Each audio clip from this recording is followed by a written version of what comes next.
Welcome back. Well, actually, it's welcome. This is the first time. This is the first video, first season, first episode. Welcome to my YouTube channel. Welcome to E-Coven Productions, Hocus Pocus, Porches. This has been a long time coming. I've been a big fan of Halloween for almost forever. I grew up in the 70s. I grew up watching Creature Double Feature every Saturday. We grew up in the 80s making our own costumes. My mother helped my brother make a absolutely fantastic Wolfman back in the day when the teenage Wolfman was a big thing. And then what really set it off for me was I had a neighbor, Mrs. LeVake. She always played Halloween music. I think she had a record player and it played Halloween spooky music. And one year she took the glass out of her screen door and she put a white cloth in front of it. And all she did was make scary fingernails. And you're standing there, you're waiting, you're knocking, trick or treat, and you're waiting for something to happen. And all of a sudden this hand just comes out through the window and drops the candy in your bag. It was so simple, but it was just perfect.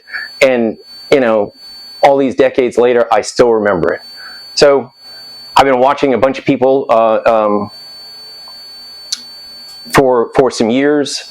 Van Oaks Props with Derek Young, Still Be Studios with Alan Hops, Wicked Makers with Jamie and Jay, and they've been inspiring to me. I've been watching them since we moved down here to Charleston, South Carolina, and I started making the kids' costumes. I did some other video YouTubing to find how to do makeup and costumes to take the kids trick-or-treating. But then as they got older, we started having things at our house. So we had our first Halloween party in 2015. Then we did, I did my first actual tombstone made out of styrofoam back in 2016. And then I did my first papier-mâché pumpkins back in 2017. And now the kids are older now, and I have more time to decorate for other kids to come to my house. So I thought it was the perfect time to start up a channel. And this episode, we're going to make some pumpkins. Pumpkins are one of my favorite things about Halloween, and just in general. And you can't buy pumpkins every year. They get expensive. So I started seeing some of the work on YouTube on people buying either pumpkins or pumpkins, the styrofoam pumpkins, then you carve them like regular pumpkins. Unfortunately, I live right close to a very bright street light, so typical lighting that you see on YouTube doesn't work for me. So we're going to go through it. Here's 3 different versions. This is probably one of the earliest versions. Here's the second version, and this is just this year's. You can see that there's different painting styles, different colors. It all depends what kind of paint I was mixing at the time, but they all have extended stems, which I think is important. I think when I go look for a real pumpkin, the most important thing is the stem to me, because it's got to, I don't want just that real cut off nub kind of thing. I want a stem that you can actually look at, and I think it makes it look a little bit more real. The lighting's important.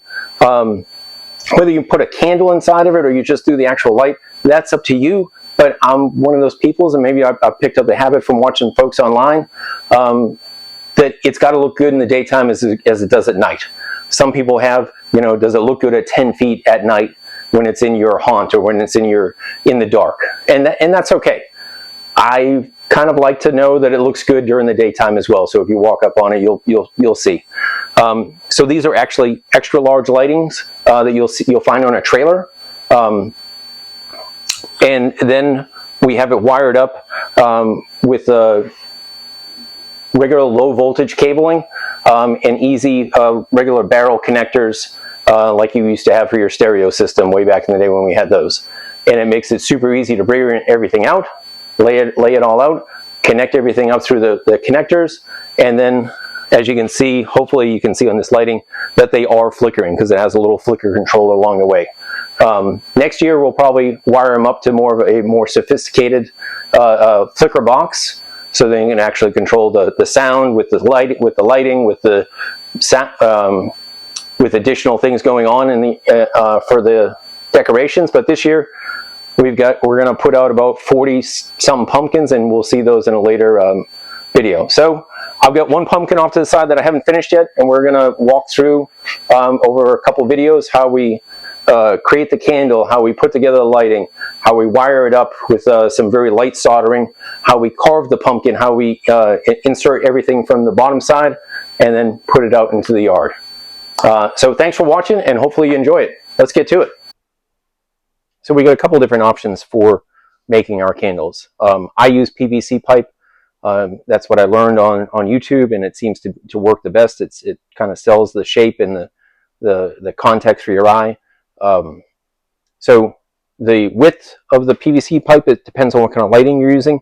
For my pumpkins, I use a much larger light. For candles that I've made, I use a much smaller light, so I can get away with this. And but I could use a smaller light in either one, just doesn't matter. But definitely for the larger light, I need a much larger candle. They come in different categories of pipe, so some are thicker than others.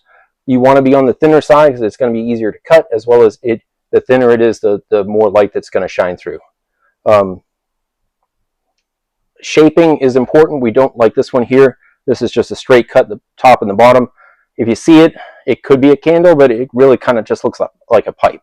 So it doesn't look, the selling effect of the wax dripping is not going to be sold as well if you just have this kind of a shape. If you start notching it a bit, I'll show you a couple others at the end of my candles, and you'll be able to see it more. The other parts that we're going to do is we're going to drip the wax, the hot glue, around the front to sell the front that it is dripping here, because that's what you're going to see. If you're going to see it from all angles, then of course you're going to have to pick a side of how it's going to be viewing how the person's going to be viewing it, and imagine, like, where's the wind blowing? How is this going to melt? If it's in this position, how would this candle typically melt? And then we also drip some hot glue around the top to get rid of that rough, that solid sharp edge there, to make it appear more. So first thing up, you can notice all PVC pipe comes with a little bit of writing on it. So first stop is removing it with a little acetone. Depending on how much you use here, it should go fairly quick, and depending on what you're doing with your candles, it depends on how clean it has to be. I'll use this one here so you can see the red marking, and the acetone just strips that right off, and then usually a quick buff all the way around. I do use sandpaper to get all the rough edges so you don't have this look, because that ruins it. And now we're going to go into dripping some wax. I've got my work surface here. You can use paper. This is hot, so just be careful. But typically what you want to do is you want to go around the edges, and then we want to start at the bottom and go to the top, because when wax is dripping and it boils over the top and starts going down, at the beginning, it's a thin drip, and then it gets larger as it starts to cool, right? So what we're going to do is we're going to go the opposite way and go from the bottom all the way to the top and drip our wax.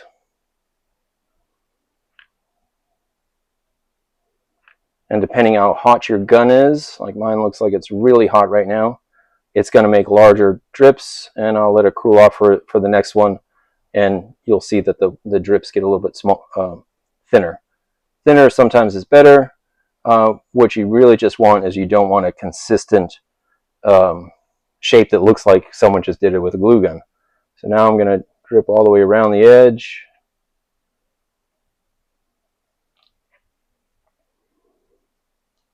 And a real time saver here is that I'm using white glue stick. This is going to allow me to not have to paint this afterwards. If you were going to use the clear, then you'd have to go and get some white spray paint and then spray paint these at a later time once everything's dry, and then come back in and make it look old. I'm going to go ahead and turn down my glue gun here. I'll go around move this one out of the way. We'll go ahead and do this first, and then we'll do the drips when the wax, or when the glue is a little bit cooler.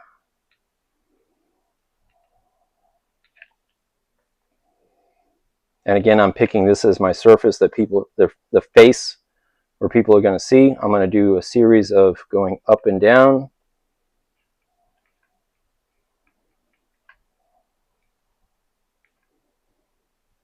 And if I was in a rush, I'd come right back and start filling in other ones. But I'll come back to this one. I'll kind of flip back and forth. So now I'm going to do some short ones. Make sure I'm getting my camera angle.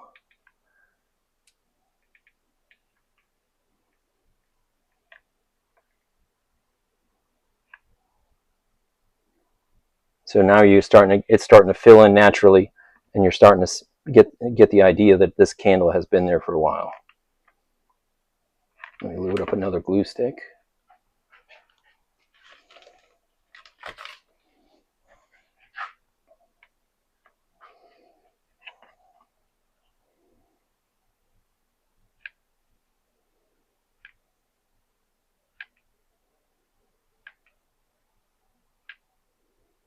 And these go fairly fast. As long as you have multiple candles to work on at the same time, that you can come around and move between them. I try not to do a typical pattern, because patterns will be recognized by your eyeballs, and your eyeballs will pick it up, and your brain will start saying that doesn't look like a candle anymore. I enjoy doing these cross stripes. It doesn't look entirely,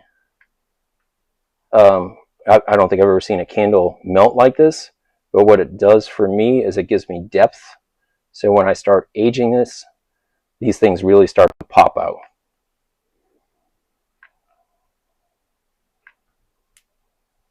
And don't worry about those drips. We'll come back and get those later. So coming back to this one, I'll come across,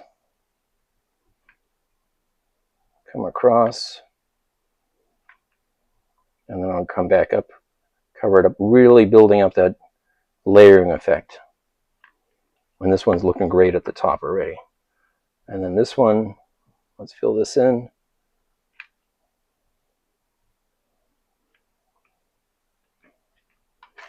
Now let's give it a look.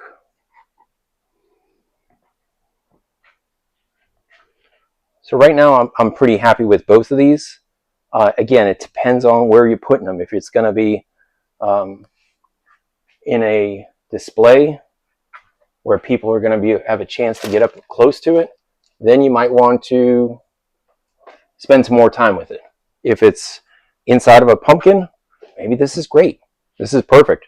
If you're going to do a series of candles, put these together, maybe up on your mantle, or maybe on your porch or next to your tombstones. I did that for a couple of years in a row, and it looked fantastic. This is a great start. Now I'll go ahead and do this heat gun on one of them so we can do a compare and contrast later on, and then you can decide which ones you like. I'll do the heat gun on the larger one here. Excuse the noise for a second, but the heat gun, what it's going to do is going to take all these little strands, melt them together, and kind of blend it in a little bit.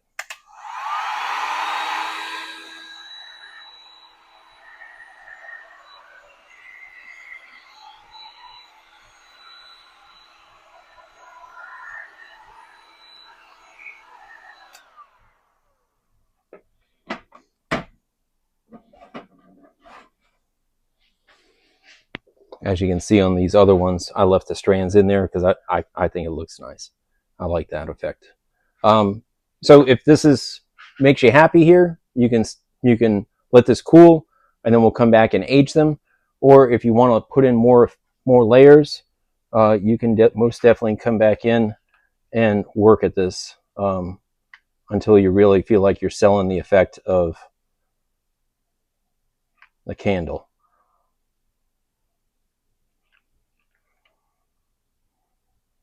And again, we're only really doing one side, because most times one side of the candle is the only one that melts. Earlier I mentioned shaping. While these are drying, I'll talk about some other stuff. This is a series that I did by my tombstones. This is a couple years back. I used a grinder from a rotary tool, and I grinded down the front on a series of these. You can see this one here I did not, and it doesn't look as nice as these because it is that straight cut. If I were going to do this again, I would definitely grind it out there.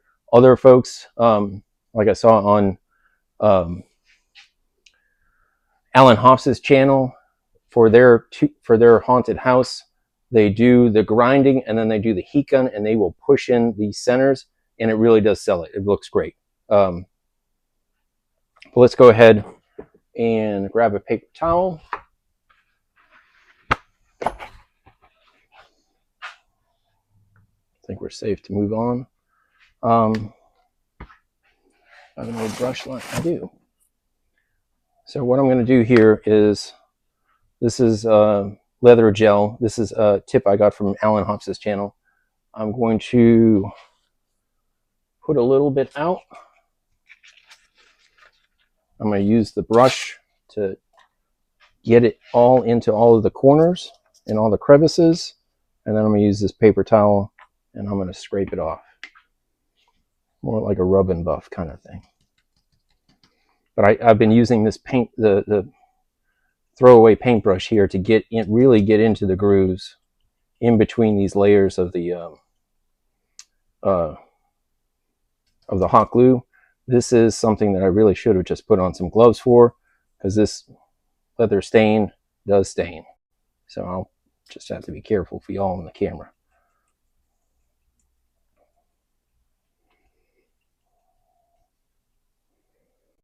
All right, so now we've really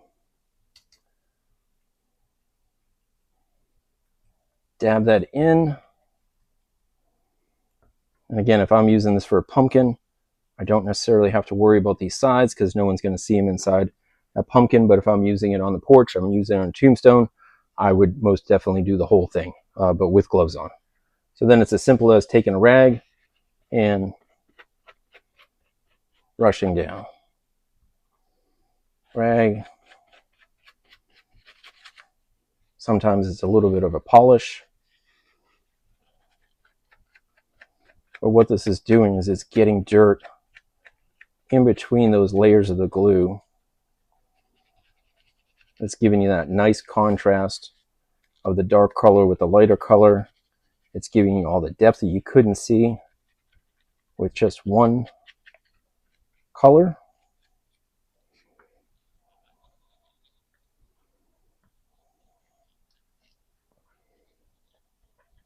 And you can really, and I do kind of antique the tops here because it is, again, because I just want it to look good in the daytime as it does in the nighttime. I guess I'll just have a little stain on my fingers for a little while.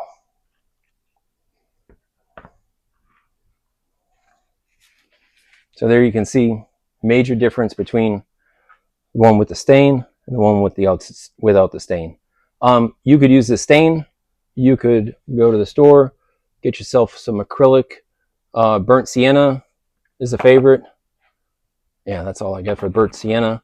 Or any acrylic paint that you want. If you wanted to use some black or some green in there, that would look pretty cool. If you want to throw some red in there, if you got a Dracula theme, vampire theme, maybe some red in there would look very cool. But typically when I'm doing the candles, it's just to make it look old. And most of the time I'm using this leather stain, and this it sets up pretty fast. I can start using it almost right away. And the brush ends up being reusable. It kind of lasts. So that's it for staining and aging.